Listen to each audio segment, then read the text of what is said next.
Thank you, Amar. Good evening, ladies and gentlemen. It's always warm welcome to AAA Invest Connect webinar. As most of you are aware, and I can see many new participants in this webinar. So just for benefit of all, we have a very strong AAA Investor Connect program.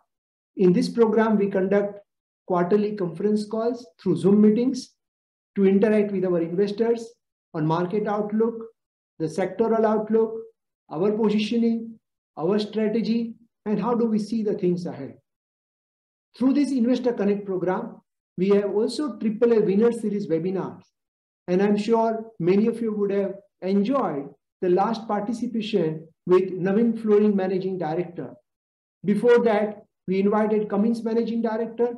And of course, prior to that, we had a Century Plywood promoters as well as TCI Express promoters on these webinars.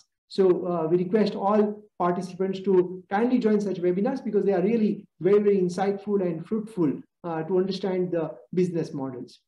I'm also thankful to all my partners, distributors, and investors. This is a year where we got award for the best PMS provider, best business partner in PMS by APEC publication in UK, the only PMS to receive such award in India. Of course, this is after the 2 consecutive years of winning the top 3 ranks by PMS AIF World for PMS in India for 10 years on risk-adjusted returns basis. With that, let me start with the topic of the day. And of course, very important question in everybody's mind is, markets are very volatile. Things are changing dramatically. What we used to see probably pre-2020 compared to what we are seeing in last 2.5, 3 years, there is a dramatic change. In March 20, there was a COVID lockdown, then unlockdown, then the commodity prices, then the supply chain pressures. By the time we think that we are settling, there is a Russia-Ukraine war creating new uncertainty for the markets. War always creates uncertainty and always it also creates consequences. And this time is no different. Because of Russia-Ukraine war, we have seen significant spike up in commodity prices. The inflation, which was a transitory in nature, which was considered as a transitory by most global, I would say monetary agencies, the banks, it has become now more stickier. And hence, there is action by Fed from quantitative easing to quantitative tightening, resulting into more volatile market. In both equity as a debt market, we have seen declines in the world market. So we'll talk about all the relevant topics, which are probably top of the mind for the investors. And we will also talk about how we see the positioning from here on. So let me share with you, our presentation.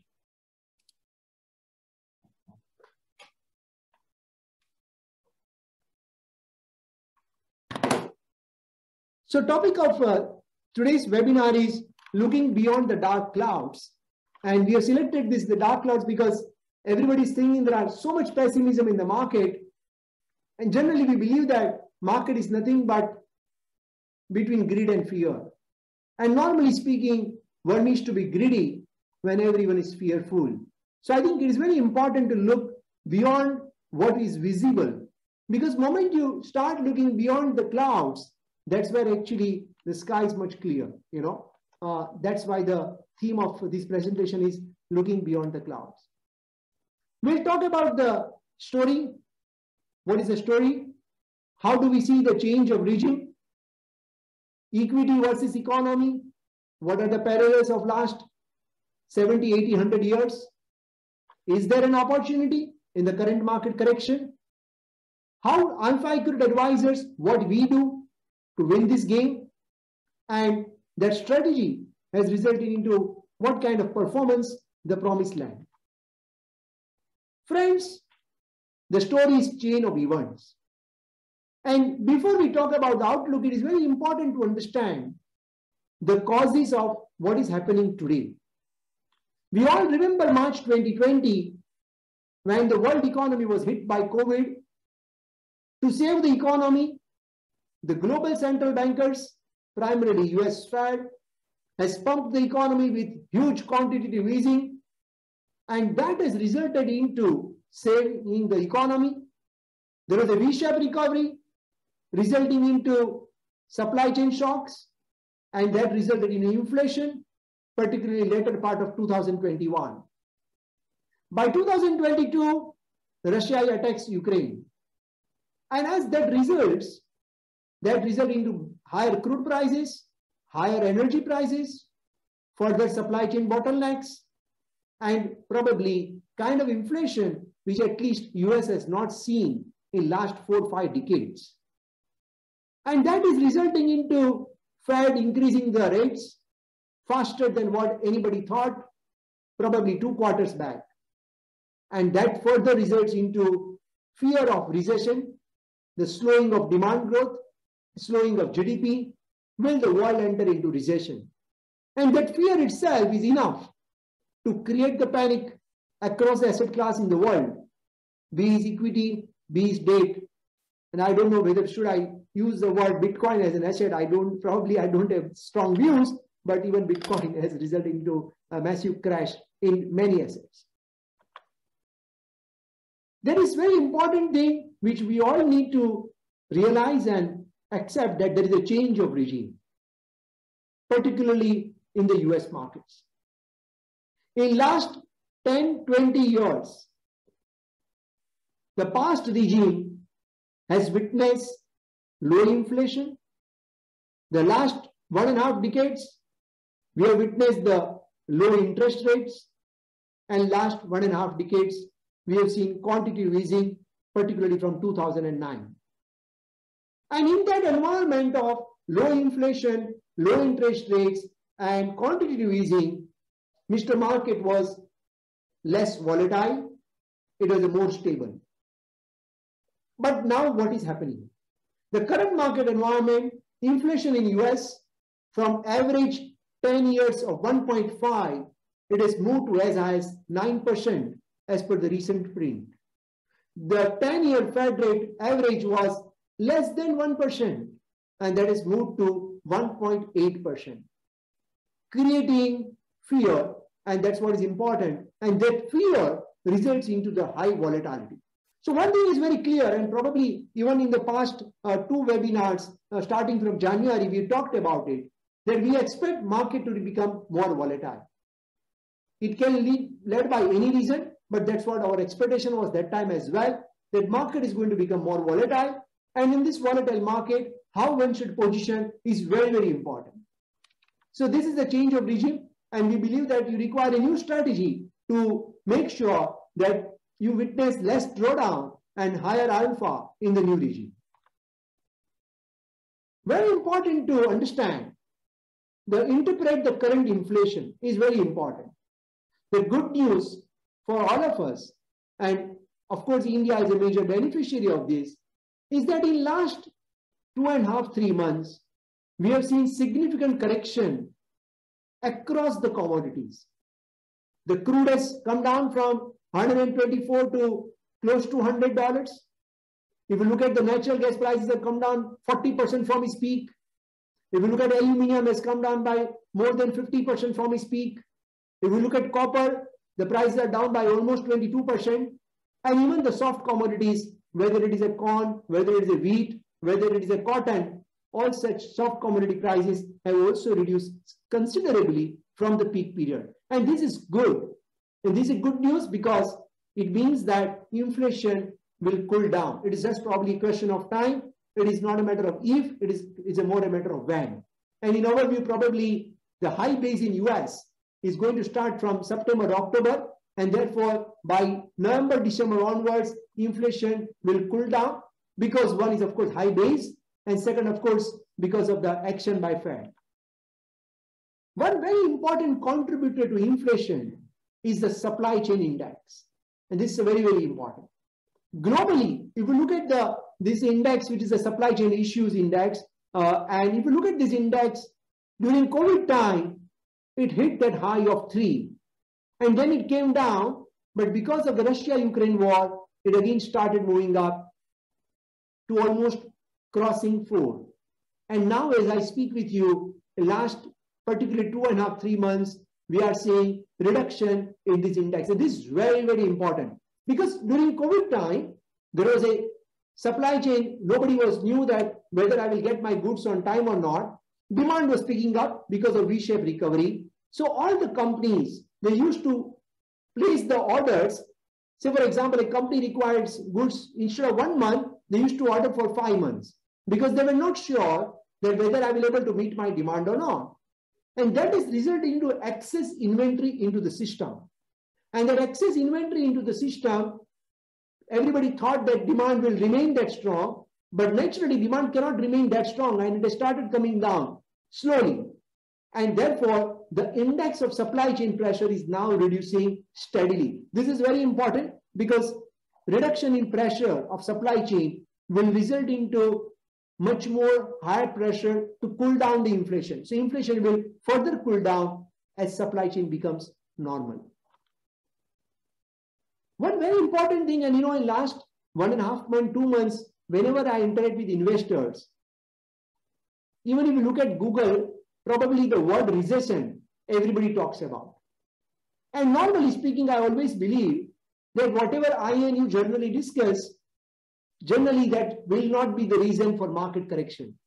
So when everybody talks about recession, probably things happen differently. And I tell you why. This is a chart from 1980 till 2020.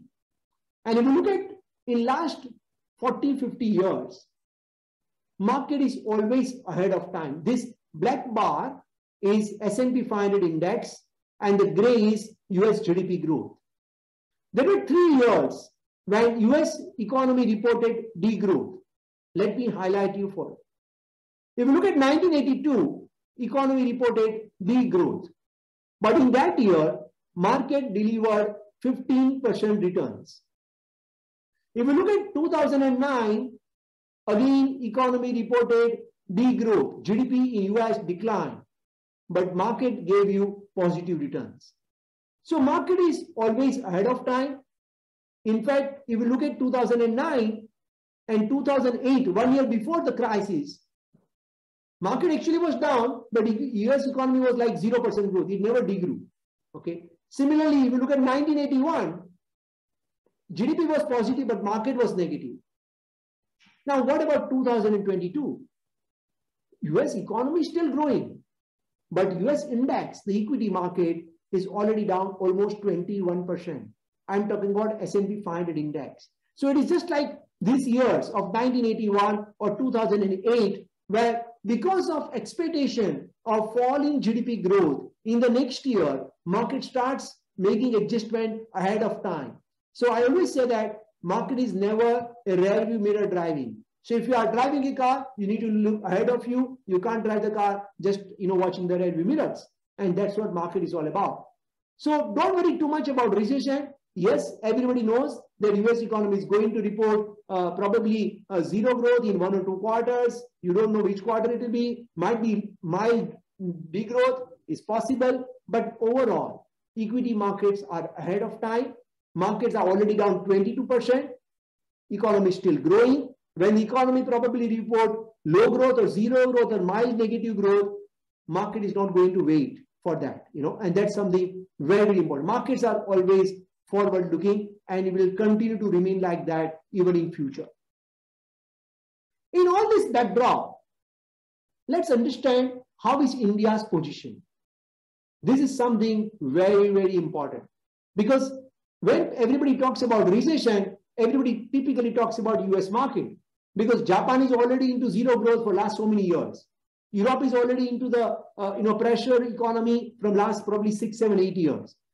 But what about India? If you look at the inflation, very important indicator, our 10-year average is 5.4.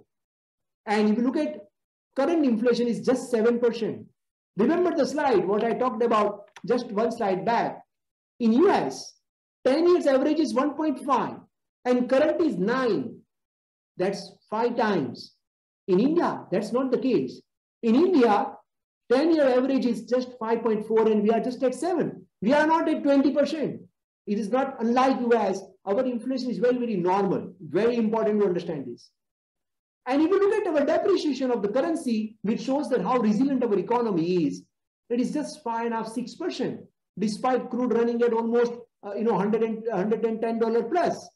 6% is probably one of the lowest in the entire emerging market. If you look at the current account deficit, it is 1.2%. If you compare this with FY13, when the crude oil also went up that year, our current account deficit was as high as 5%. If you look at our forex reserves, it is $596 billion.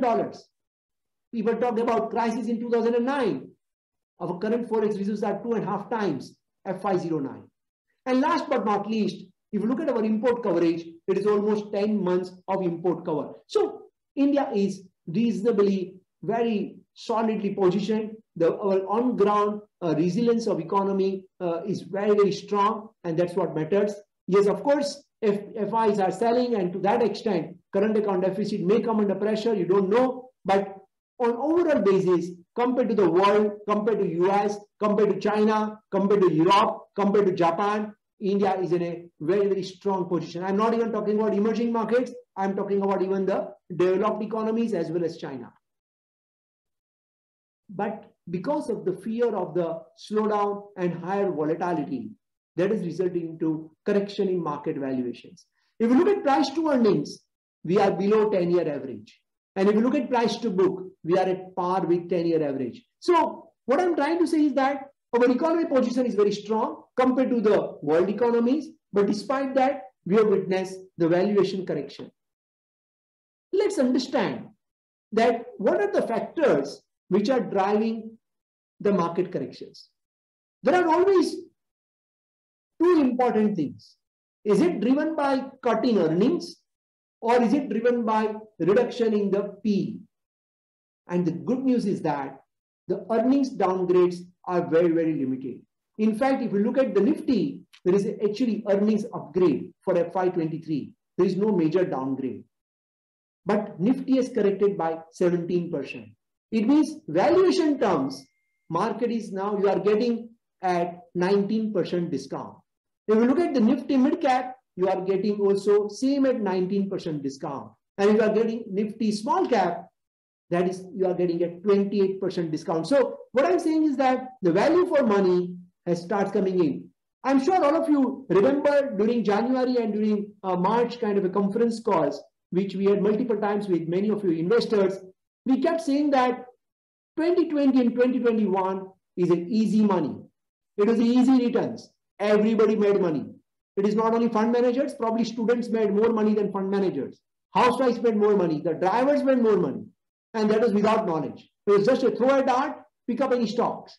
In fact, if you remember, we also talked about how the poor quality stocks, without any fundamentals, they outperformed the good quality stocks by 40%, by 50%, and few stocks they went up probably 200%. Of course, such things are never sustainable. The good news is that as the market corrects, the poor quality fundamentally stocks, they of course come down significantly. And that's good news for all of us. So we believe that there is an opportunity in this valuation correction. Earnings downgrades are not so many, but the correction in the price, and therefore it means effectively you are getting the stocks cheap compared to what it used to trade probably 4, 5, 6 months back. And why we are positive on equity market? And I always mention that market is nothing but a mirror of earnings growth. And if you look at last 12 years, the earnings growth of Nifty was 8.7% and market delivered roughly 9.8%. We believe that next 2 years, Nifty earnings growth will become double digit, roughly 13.2%. And let's see how the market ends by March 2024. But to cut the story short, we are reasonably positive on corporate earnings of India, and we believe that it will report a double-digit earnings growth for next 2 years. But then, when the earnings is changing, very important is that what is the change in rules? You know, the game is very clear, but what is the change in this game?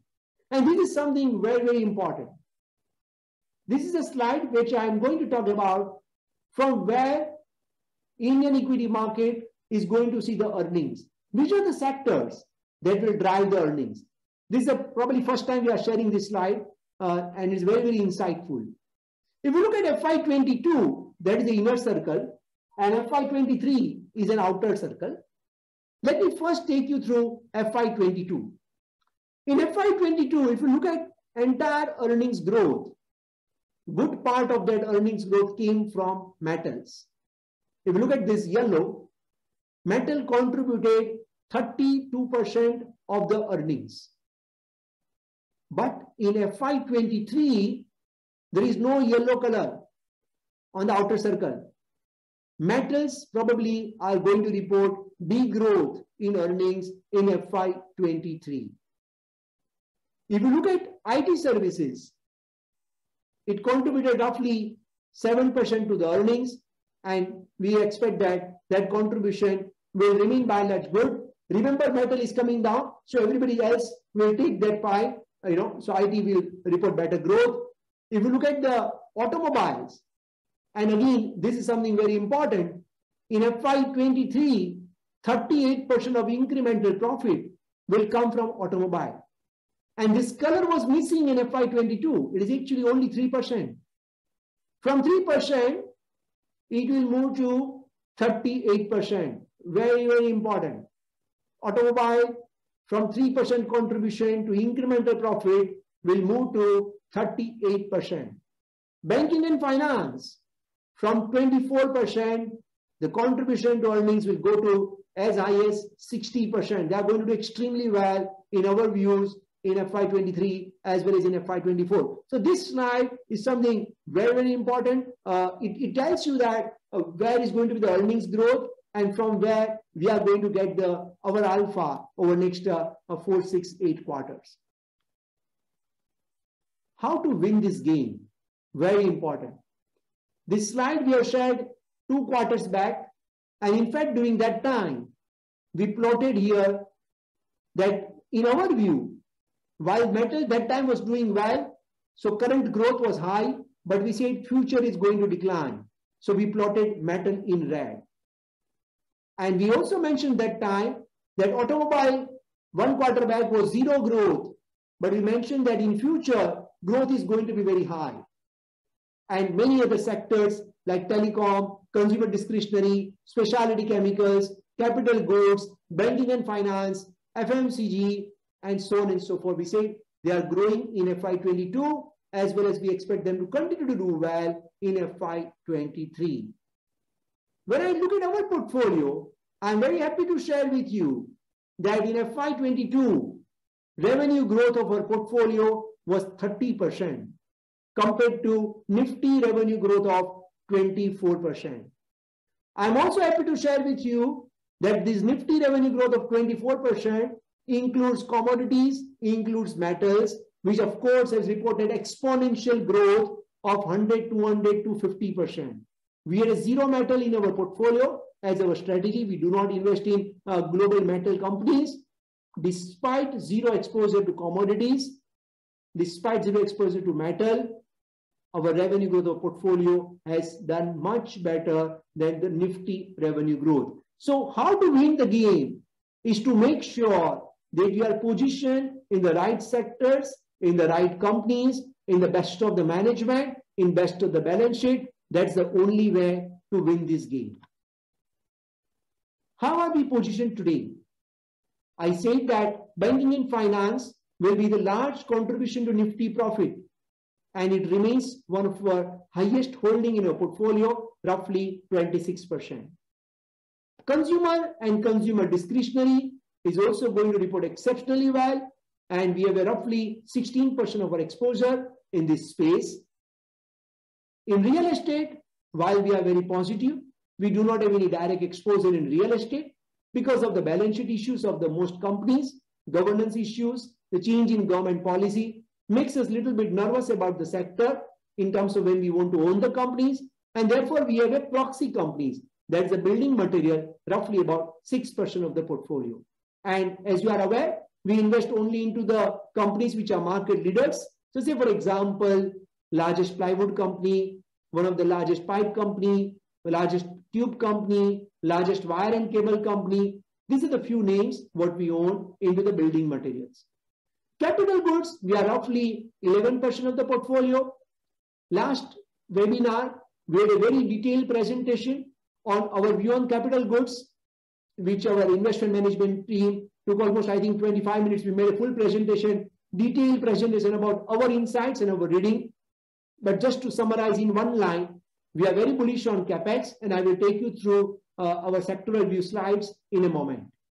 Chemical is one theme which we have been very bullish from last 4 or 5 years. We continue to remain our positive view. And again, I will take you through a chemical slide in a moment. Auto and auto ancillaries.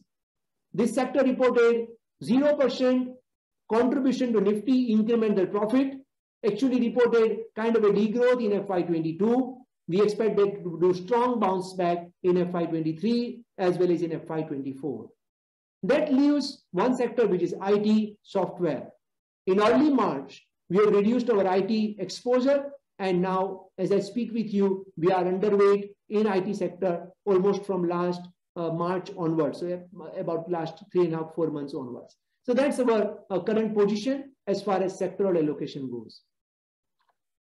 Let me, in this time presentation, we wanted to share more insights into our views on few sectors. So we just thought to give view on 3 sectors in a very brief way. And let's talk automobiles.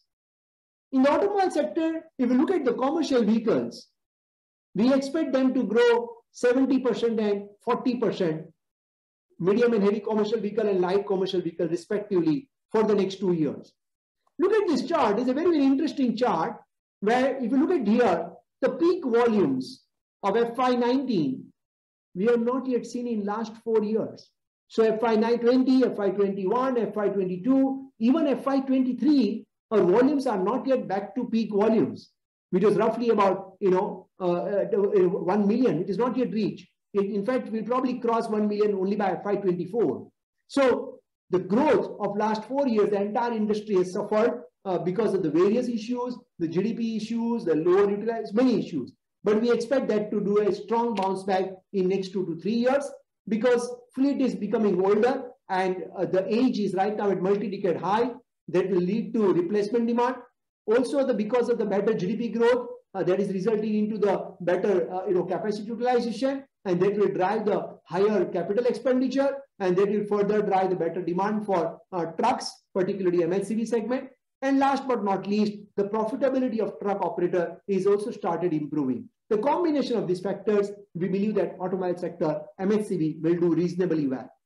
Coming to the passenger vehicle volumes, this segment generally grows about 8, 10, 12% per year.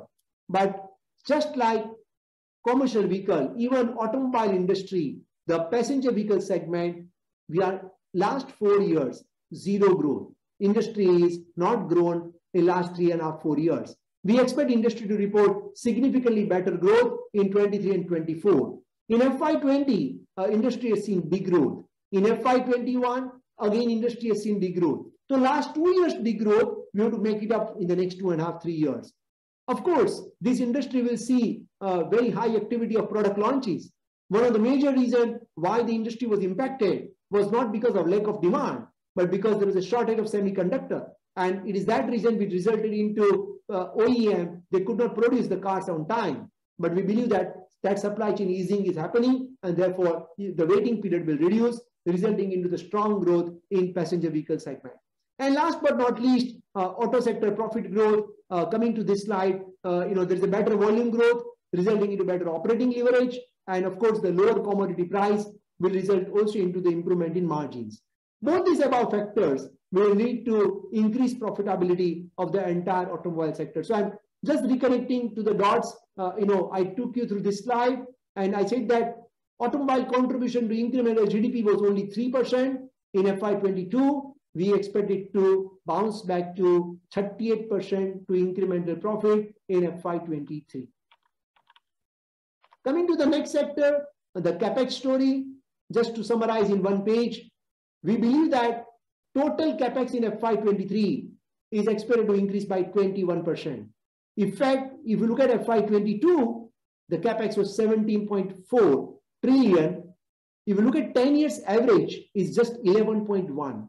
If you look at the 5 years average, it is just 12.8.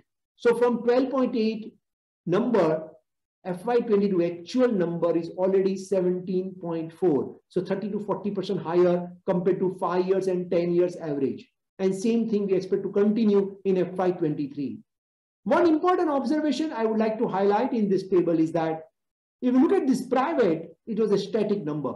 But the first time, even the private capex has started moving up. This is something very, very important. So till now, the capex was driven by state government and central government. But this time, from FY22, even private started coming in. The capacity utilization is increasing. And as that improves, they need to do brownfield as well as greenfield. Of course, PLI-led capex is huge. And we believe that there is one single most important driver, apart from many other factors, is PLI 4.4 lakh crores. And this is already reflected if you look at the order book growth.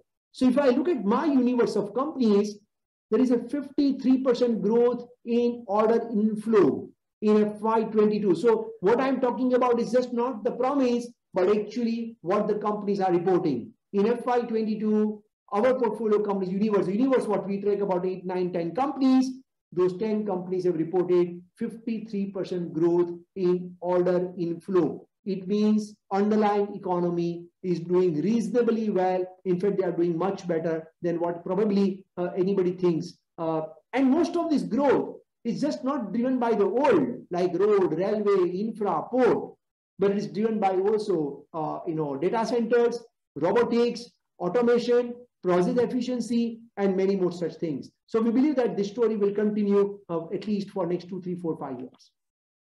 Banking is one thing we said it is going to contribute highest to the Nifty incremental profit. And, just to give you two numbers, which are very important. If you look at the net NPA, the peak was 4.8.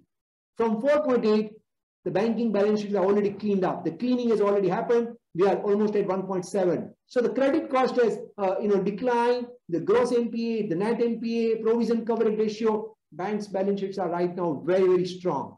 It's all about the demand recovery. And if you look at the demand recovery chart, this is a private bank's number. If you look at the credit growth, the loan growth has already started moving up. And by fourth quarter, and if you look at even third quarter, it is moved to the double-digit territory for private sector bank. And for the sector as well, it is moving slowly, steadily from 7% to 9 and 9.5, and right now roughly about 10 to 11%. So we believe that as, of course, GDP grows, the banking balance sheets are very clean. We are willing to lend to corporates. And as that happens, the loan book growth will come. As that happens, you will see the NII growth. Credit cost is very low. And that will result into much stronger underlying profit growth. And therefore, we believe that banking will do very well on the stock market.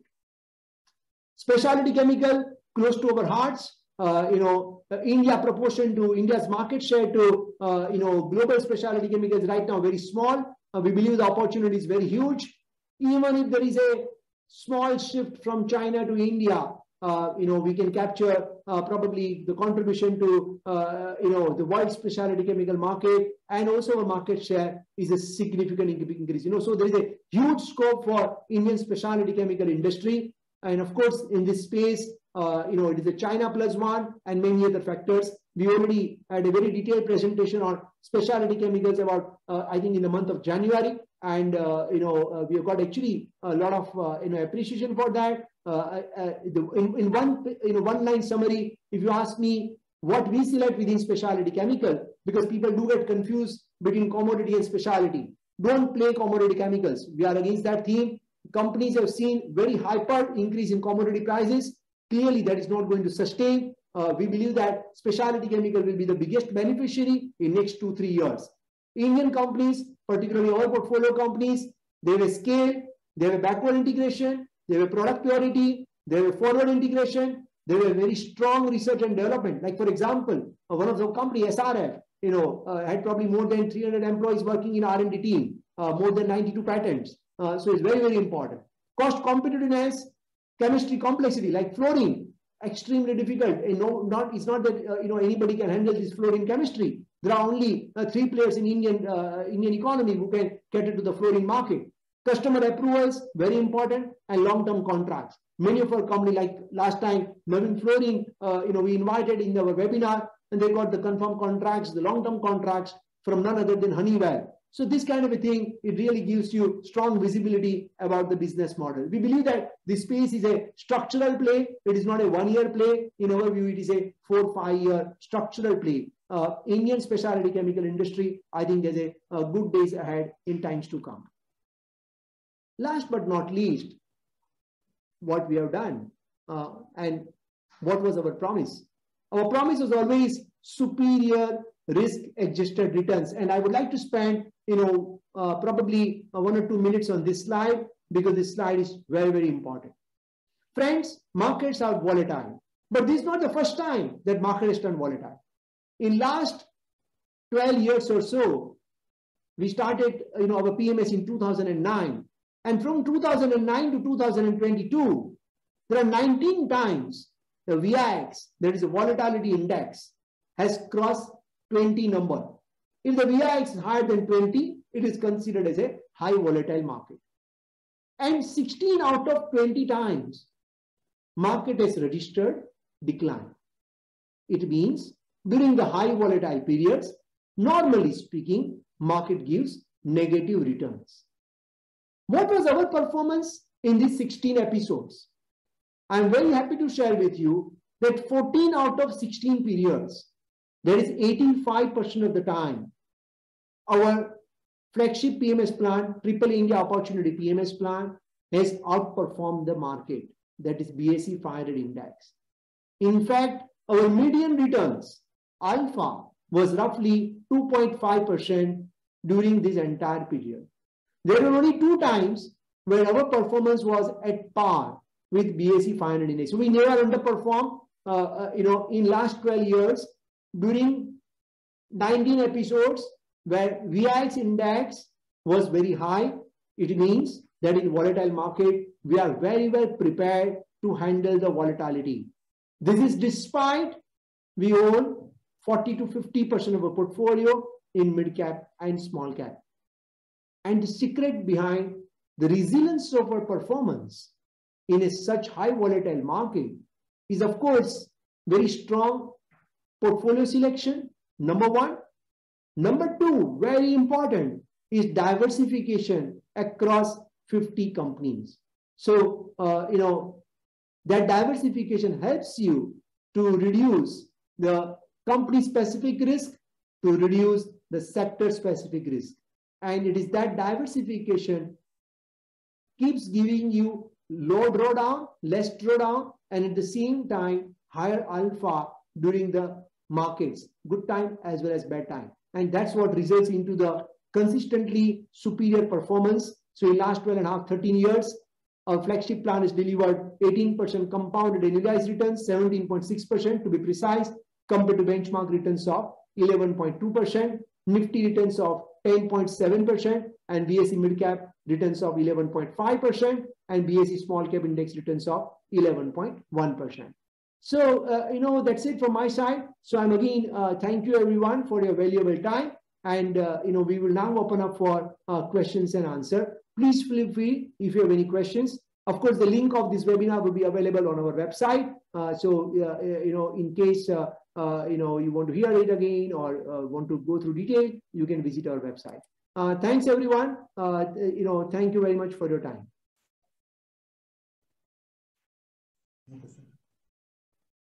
You can put it in the chat box, any of your questions, so that, Amar can handle such questions. We have also received a few emails. So by the time you put the questions, maybe, Amar, I request you if you can read out those questions, which we have received, from the investors. Sure.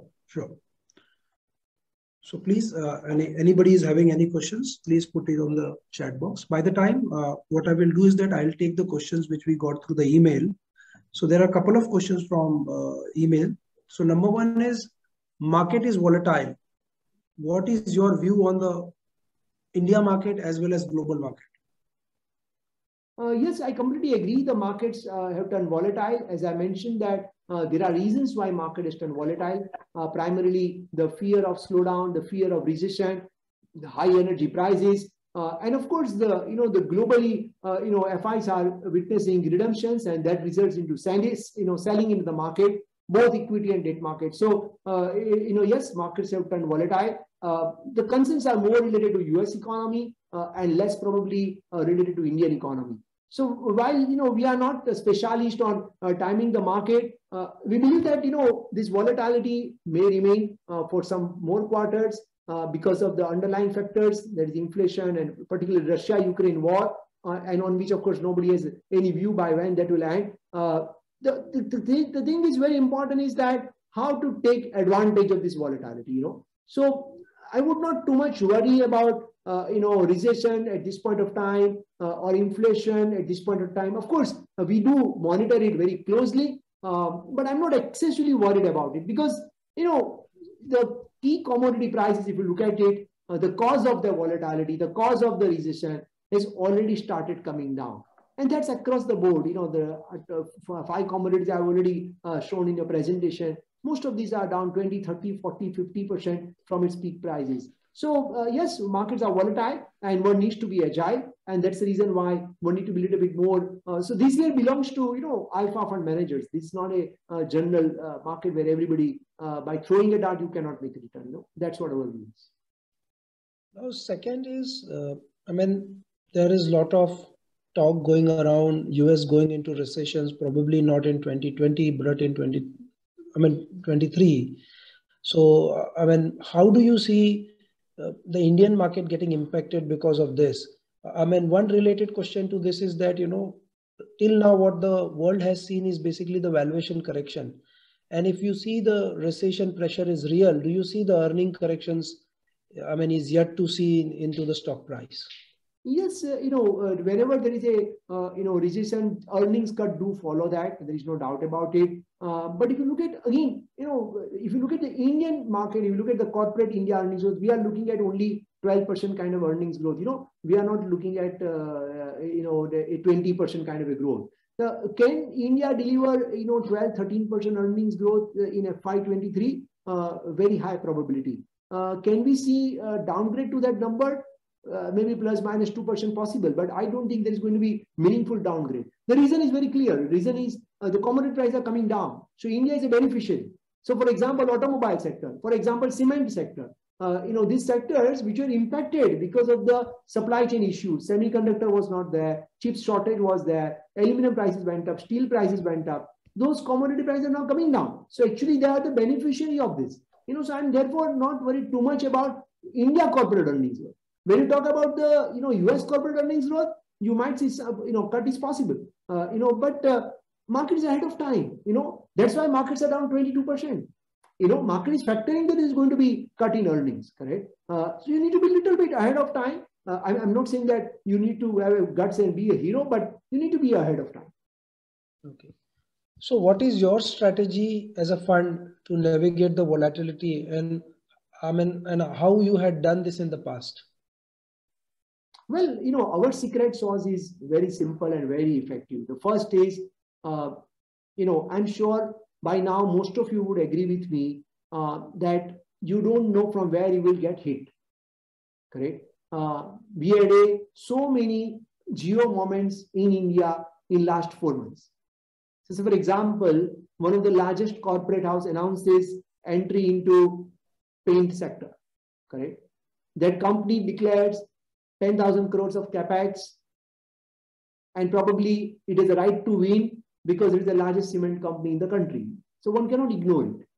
Similarly, there is a geo moment now in telecom, correct? One of the largest corporate houses announced their entry into telecom, giving jitters to the investors that what will happen to the right now 2.5, 3 players market. From 16 players, we are already 3 players market, and then now the new player wants to join that.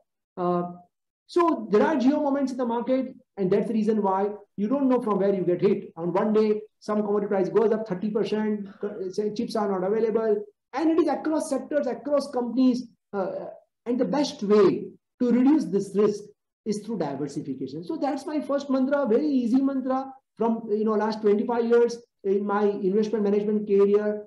That has been single thing which has helped us to make sure that you get impacted less when market goes down. So diversification. We diversify across 50 companies, across 15 sectors, across large cap, mid cap, small cap. So that's first, number one. Number two, very important, of course, what you own. diversification for sake of it will not matter, correct? You need to own the best of the companies. What makes sure that you own best of the companies? And the answer to that is that what is the portfolio company's underlying quality? How do you measure the quality? First, look at the earnings growth, and second, look at the balance sheet. If I look at portfolio companies' earnings growth, my portfolio company's earnings growth in FY22, it has been extremely strong. It has been higher than Nifty. If I look at their expected earnings growth for FY23, again, it's going to do significantly better than Nifty. And if I look at the balance sheet, most of our portfolio companies are debt-free. 78% of the portfolio companies are debt-free, and some companies have some debt, like companies like Bharti or Reliance. So both on profit size, earnings growth, ROE, and balance sheet, they are market leaders. We buy only market leaders because of our 3M approach. And last but not least, very important, how we make sure that you keep doing well despite volatility, agility. You can go wrong. And that conscious awareness that one can go wrong at any point of time is very important. So discipline exit strategy. And yes, I can see, one question from one of my good friend and one investor that why I see at times higher churn. As I read his question is, why at times I see high churn? Because the sectors change dramatically. There is no option. And I give one example to my dear friend is that pharma sector. For example, in March 2020, we made pharma 14% of the portfolio. We thought the stocks will go up 50% in 3 years, 15% compounding. In 5 months, pharma stocks went up by 60%. I have two options. Either I sell or I hold on. I decided to sell because I already made my money in 6 months, which I thought I will make in 3 years. And I'm thank God that I sold, because if I have not, all pharma stocks today are 52-week low. Probably they are at 2-year low. They are pre-COVID levels now. By selling pharma, and we bought banking, which that time got heated because of the lockdowns, and we were buying at 20-30% lower price than what we sold. Sectors are changing. The world is changing. The dynamism is increasing a lot. There are multiple number of factors which are changing the corporate India. And if you are late in, if you are not agile, then there is a very high probability that you may hit hard. And that's the reason why the sectoral allocation, the change in the sectoral allocation, you need to be a little bit agile, and you need to make sure that you are relevant for the earnings growth. Because there is no guarantee that whatever one view might be, that view may change tomorrow. But if you are not ready to accept that change, then your performance can get impacted significantly. So that's third very important thing, how to manage the volatility, be agile, have a very disciplined exit strategy. Okay. Now, how do you compare AAA performance versus Parag Parik Flexi Cap or PGIM Flexi Cap? Sir, we do not have, we don't have any comment to offer, and we also, to be very frank, don't compare ourselves with any other, product. The reason is we are very clear to our investors that when you are investing with Alpha Accurate Advisor, what should you expect? What is your goal? Your goal is to make sure that you make good, better returns in the longer term compared to the alternate asset class, fixed income or any other asset class. Equity market in long term can give you 10, 11, 12% compounded annualized return with a minimum 5 years view. In last 12 years, we have delivered 18% compounded compared to benchmark returns of 11%. How do we see we should deliver over next 3 years? We don't know the number, but our corporate earnings growth, the companies which we own, they are growing by 15% plus. And that gives us confidence that we are reasonably well placed to deliver better returns compared to probably other asset classes which you have designed from your financial goal perspective. Because the moment we start comparing with others, there is no end to it. Today, one question might be related to product ABC. Tomorrow, it might be related to Mr. X, and then third day, Mr. Z. I'm not giving my strategy, revolving around what others are doing. So sorry if I disappoint you, but that's our frank answer to your question. Okay. Now, one more question. When will the FII return, considering the secular increase in interest rate overall? And, every FII is moving towards safe havens like US dollar and all those things. Yeah, I don't know when FI will return, not too sure. But I can tell you one thing is that, as I said, the Indian economy this time is much more resilient, much more solid, and much more strong compared to, the other emerging markets, or compared to even the, where is the other option? Look at China. China is not growing. In fact, China is doing the quantitative easing to support the economy. What is happening to the Japanese economy? Nothing is much happening on Japanese economy. So India is going to be one of the fastest growing economy in the world. And I don't think any investor, be it domestic or be it international, has any other choice but to invest in India. Why are they selling them? They are selling because they are seeing redemption. And when you have a redemption, you don't have any other option but to sell, whether it's US or India or UK or any other market in the world. I don't know if I'm not sure if Govind is here or not, and if he's here, probably he can also add. If there is any comment, if he wants to add. Govind sir, are you there on the call? Yes, very much. Can you hear me? Yeah, we can hear you loud and clear. Okay, great. Thank you, Rajesh. Yes, as you rightly pointed out, the FIs are selling. Could be because of the redemptions they are facing. Also, we have seen in the past, if a fund makes a loss in other market, to compensate that loss, they sell the profit-making market. So India had done reasonably well compared to all other markets. So maybe to compensate for that loss, they are selling here also. So this we have heard from third-party people also who regularly interacts with the fund managers abroad. So that was second. Third thing is also, if you see when the interest rates rise, the valuations of equity markets come down, and that's where fund managers do take a call to reduce exposure in equity markets. So that would be the third reason where some selling has happened. But what we have seen in last 8 to 9 months, almost $30 billion of selling by FIs, which is unprecedented.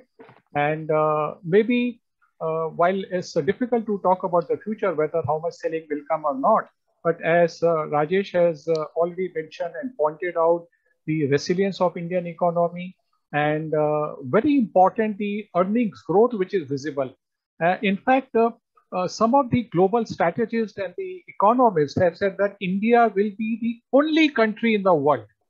I'm repeating, India will be the only major country in the world which will show double-digit, the nominal GDP growth. That's very, very important.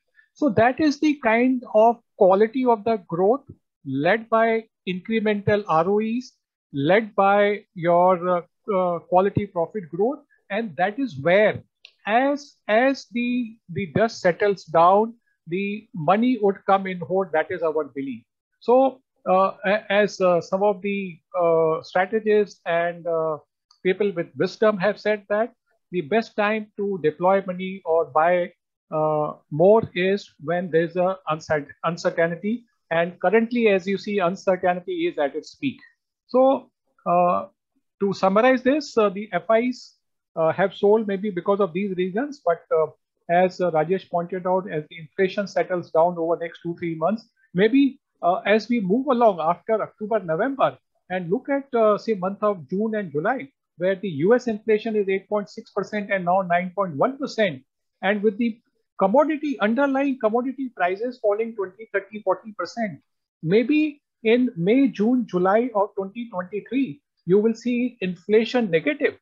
So imagine what will happen that time when the inflation is negative and the real interest rates in US will also turn positive. So that's the scenario. And but as we all know, future is uncertain.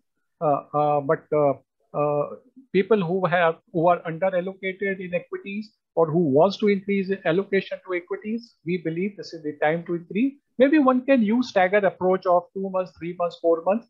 And we have that facility of systematic transfer plan, STP, and we can talk in detail on one-to-one basis. Thank you. Thank you, Govind sir. Now, next question is, could you please tell us what part of auto theme you are more bullish on, OEM or auto ancillary? Well, I think, from the automobile perspective, we are actually positive on the entire sector, be it four-wheelers, be it a passenger vehicle within four-wheeler, or whether it is even the medium and heavy commercial vehicle. These are the two segments on which we are more bullish. We are also reasonably positive on auto ancillary names. I think they are the big beneficiaries. Of course, within auto ancillary, there are two parts. One is the companies which probably will see, probably they may not be there in next 10 years because many of their product components, it may not go into the new automobile, which is EV.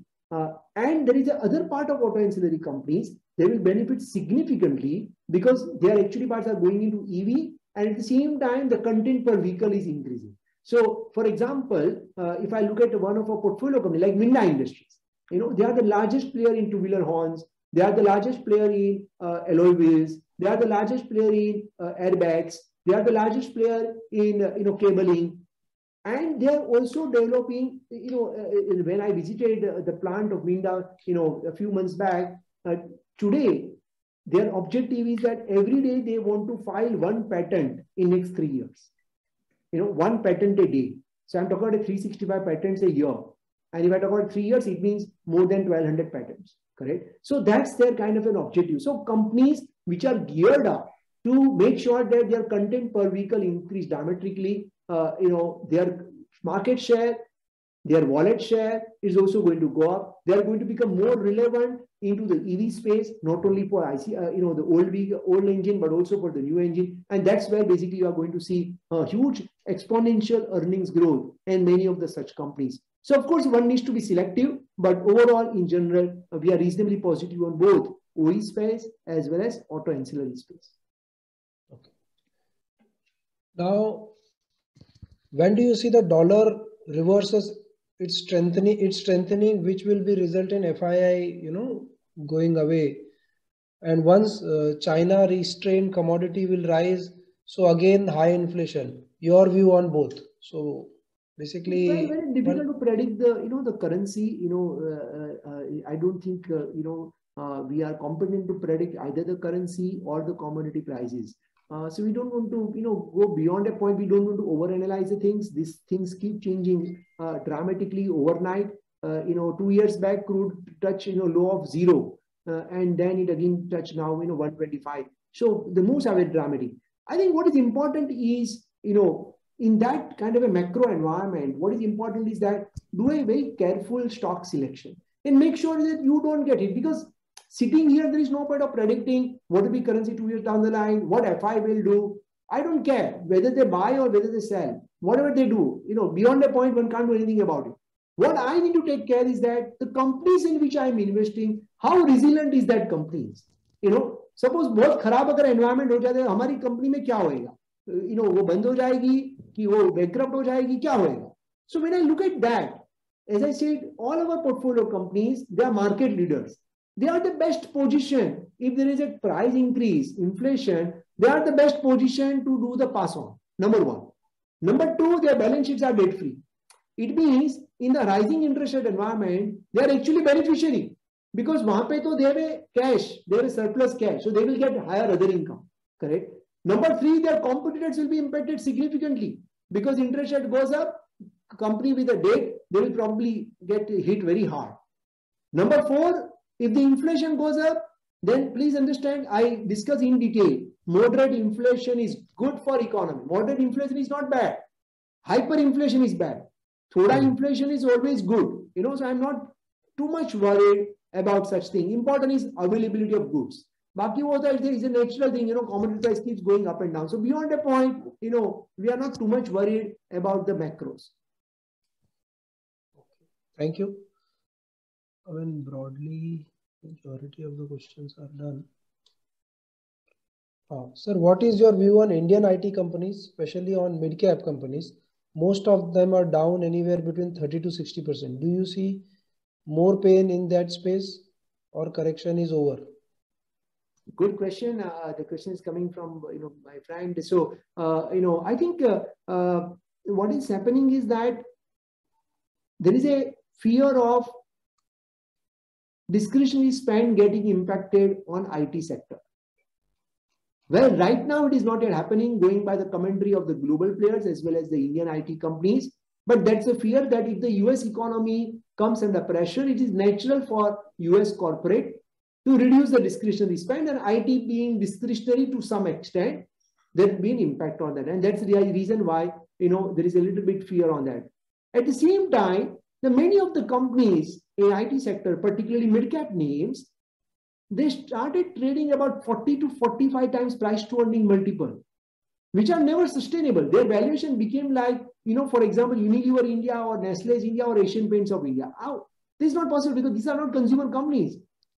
Yes, they are more defensive, but there is a cyclical within that as well. It is not that there are no cycles. They are not immune to cycles, correct?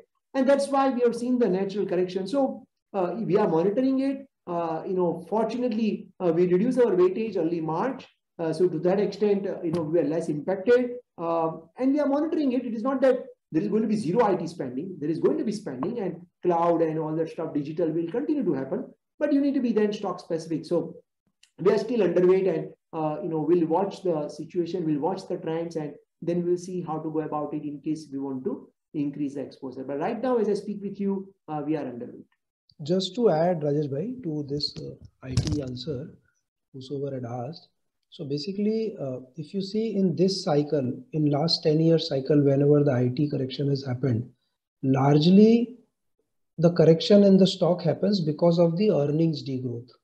This is the first time where the earnings downgrade has minorly happened, but the valuation suppression has happened tremendously, because as Rajesh bhai has indicated that, valuations had gone up significantly for a few of the mid and micro cap names. So now from at this juncture, valuation correction has already happened. From here on, in majority of the large cap IT names, probably there is another 5-7% downside from the valuation perspective. But in mid and micro cap, there may be a correction if from here on earning downgrade cycle starts. Now, probably for FY23, all IT companies will continue to report a decent earnings growth. Now, the question lies only into how the deal win will flow and which will give the visibility for FY24.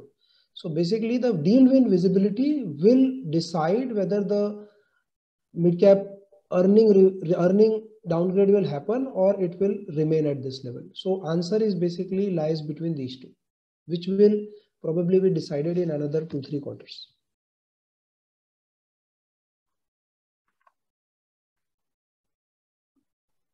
Anybody else? So broadly, majority of the questions are done. Perfect. If anyone else, any other question, please feel free to put it in the chat box. We are happy to answer. Of course, we are also available in case if you want to, you can always send us an email. There is one question which I got is that, is it the right time and whether market has met bottom or what one should do? In my view, it is very difficult to time the market, tops and bottoms, only in hindsight. So one never know. But if you ask me the margin of safety, is it in your favor? And answer to that question is yes. In my view, the margin of safety has now started coming in your favor. All good investors, we all were waiting for correction from last 1.5 years. There are many investors, they wanted to invest, but they said markets have gone up, this is not the right time. And now market is corrected. Of course, no market will correct without a reason. There are always reasons. And those reasons will make you a little bit fearful. But that's how, the discipline comes into play. So the margin of safety is in your favor. The valuation correction has been, reasonably sharp. And if you ask me, in my personal view, if one is 3 to 5 years view, we are reasonably positive on the equity market. Should one invest 100% today, or should one wait and do stagger?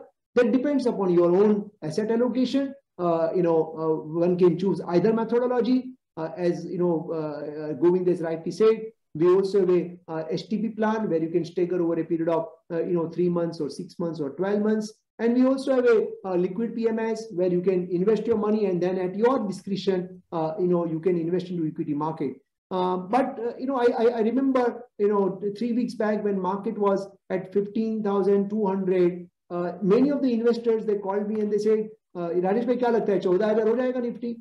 I said, I don't know. And at 16,000, they were saying that we'll invest at 15,000. And when it came 15,000, they said, will it happen 14,000? Now, by the time they decided that, now we should put money, market is already 16,000. So I think it is always very difficult, extremely difficult to, time the market, time the bottoms. Only in hindsight, you know that, okay, this was bottom and this was the right decision. I think discipline plays a very important role in long-term wealth creation. And I think we are reasonably positive, at least on our corporates, which we are holding in our portfolio from the earnings growth perspective, from the market share perspective, and also from the valuations perspective. So I think it's a decent correction. 1 out of 3 companies in BSE 500 index has registered 30% decline. This is a very big number. This number has not yet happened. If you take out the COVID period where entire market collapsed, I think this is one of the sharp correction what one has seen in last 10 years from 2012 to 2022. Such kind of correction normally are not sustained. And I don't think this time is going to be different. So we have a reasonable level of confidence that one will make good money from current levels. Can market go down by another 5, 10, 15, 20%? One doesn't know. It depends how the situation evolves. But in the 3 to 5 years view, I reiterate, we are reasonably positive on the market. And, this is a good time to invest into the equity as an asset class. With that, I'm really thankful to you, to all the participants for your valuable time. And we will connect you back every quarter as usual. And of course, we are always available in case if you have any queries. Thank you. Thank you very much, and wish you a good, happy weekend. Thanks a lot.